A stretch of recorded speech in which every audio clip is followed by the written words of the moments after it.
ผ่อนอะไร ว่าจะลดน้ำหนัก ไม่ก็คือแบบยังไงเช็คเรตติ้งหรือว่ายังไงฮะ ไม่คือพอมันทำไปเรื่อยๆเราก็แบบลงแล้วเราก็ถ่ายรูปมันต้องแบบเหมือนเราถ่ายดูตัวเองแล้วแบบเอ้ยโอเคมันไปถึงขนาดไหนบ้างแล้วแบบอ่ะลงซะหน่อย เอาใจเก้งกวางเพราะ นานๆทีมันจะมีไงรูปแบบเนี้ยก็เลยแบบอ่ะซะหน่อย ถ่าย มั เก็บ นก็เลยไปอยู่ในทวิตเตอร์ซะเยอะเลยฮะ ใช่ครับแต่ผมรอดูของพี่แบงค์ แต่ว่าตอนไหน อ่ะต่อค่ะต่อ ไม่อยากทำไมเราเป็นคนแบบเนี้ย เราไม่ได้พี่เห็น อ๋อแล้วเราเซฟไปหรือเปล่า ไม่เซฟ ถามถึงว่าแบบเรามันก็มีความมั่นใจมันแบบถ่ายแล้วมันก็สนุกมากขึ้นอะไรอย่างเงี้ย ก็ตลกดีนะมันก็แบบถ่ายมาแล้วเวลาคนยืนตอบตลกอ่ะแล้วมันก็สนุก เป็นแฟนแบบเขาคอมเมนต์ประมาณไหนยังไงอะคะ มันก็มีหลายแบบนะมันก็มีคนที่ถามจริงๆว่าแบบเฮ้ยมันทำยังไงมันถึงได้ขนาดนี้อะไรอย่างเงี้ยเราก็แบบแชร์ให้เขาไปว่าแบบเราอ่านอะไรมาเราไปทำอะไรมาบ้างอะไรอย่างเงี้ยมันก็ดีเหมือนแบบก็แลกเปลี่ยนได้ความรู้อะไรอย่างเงี้ย แล้วอย่างใส่ยอดใส่แอลก็มีเหมือนกัน มี ใส่ดาเข้ามามีไหมครับ สนุกดีนั้นไม่ค่อยมีนั้นไม่ค่อยมีเท่าไหร่นะ ใส่ดา ทุกคนค่อนข้างแฮปปี้ดี แล้ว นะ ใส่แอลเขาแอลว่ายังไงคะยอดเราไงคะ เดี๋ยวผมต้องไปเปิดอ่านดีกว่ามันเยอะมากจำไม่ได้ แต่เขาก็จะเรียกร้องให้เราขอโชว์อีกอัปเดตเรื่อยๆรายวัน ไม่ถึงขนาดนั้นมั้งแล้วแต่มีเราหรือเปล่า ถามแพนพี่ถามแพน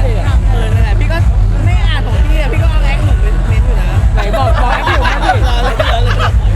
อย่างนี้กูคนจะอยากลวนลามเราไหมอะไรเงี้ย มันไม่มีนะมันไม่รู้จะลวนลามยังไงป่ะมันก็คือแบบมันก็คือร่างกายเราแบบแม้คือเดี๋ยวเราทำงานเดี๋ยวมันก็เห็นอยู่ดีอ่ะเพราะว่าเดี๋ยวตอนถ้ามีงานที่มันถ่ายเดี๋ยวมันก็ต้องเห็นมันก็ไม่ต่างกัน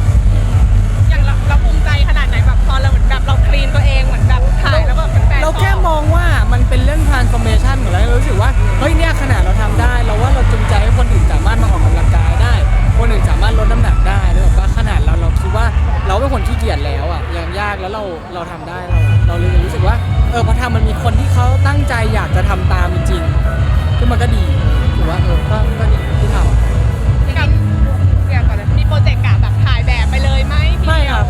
ไม่มีเป็นแบบอย่างนั้นเลยอ่ะเนี่ยผมทำมาเพื่อแบบถ่ายในการแบบทำพวกภาพเคลื่อนไหวมากกว่า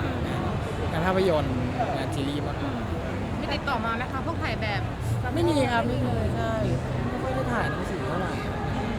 แต่เราไม่กลัวคนเอาไปทำอะไรคิดไม่ซื่อใช่ไหมคะ ทำอะไร ยังไงฮะเขาคิดอะไรได้เหรอ คิด ฮะ ไม่ได้มีร้ายอะไรอย่างเงี้ย ยังไงอะ ทำนู่นนี่ต่างๆ มันเป็นแค่ช่วงบนไงเพราะถ้ามันเป็นช่วงล่างอันเนี้ยว่าไปอย่างช่วงล่างนะช่วงล่างมีผมจะทำไปทำไมผมจะถ่ายทำไม พี่แปะยิ้มด้วยดิไม่มีอะไรดีมันดีไม่อยากเช็คเรื่อยๆว่าใส่ไก่กันหรือยัง อ๋อครับผมได้ครับ ก็อย่างนี้ก็คงจะอัปเดตให้เห็นเรื่อยๆใช่ไหม มันก็ตามแบบที่เรางานที่เรารับแหละถ้าเราแบบรับเป็นตัวละครที่น้ำหนักขึ้นเราก็น้ำหนักขึ้นแล้วเราก็อัปเดตดูว่ามันไปถึงแบบนี้แล้วนะ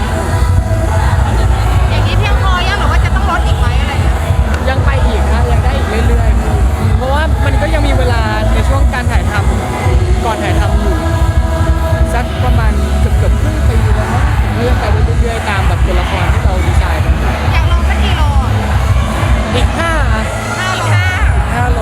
มันจะเยอะไปไหมพี่เพราะว่าพี่ก็แบบไม่ได้อ้วนไม่ได้อะไร ไม่นะเพราะว่าเราก็มีคนที่แบบดูอยู่แล้วว่าเนี่ยถ้ามันแฟตลงขนาดนี้มันจะได้ผลลัพธ์ประมาณนี้อะไรอย่างเงี้ยแล้วมันตรงกับที่เราอยากได้ อย่างคาแรคเตอร์ของเรามันจะต้องค่อนข้างผอมมากๆหรอหรือว่ายังไง ไม่บอกมันก็ต้องผอมแหละไม่งั้นไม่ลงหรอกแม่งั้นก็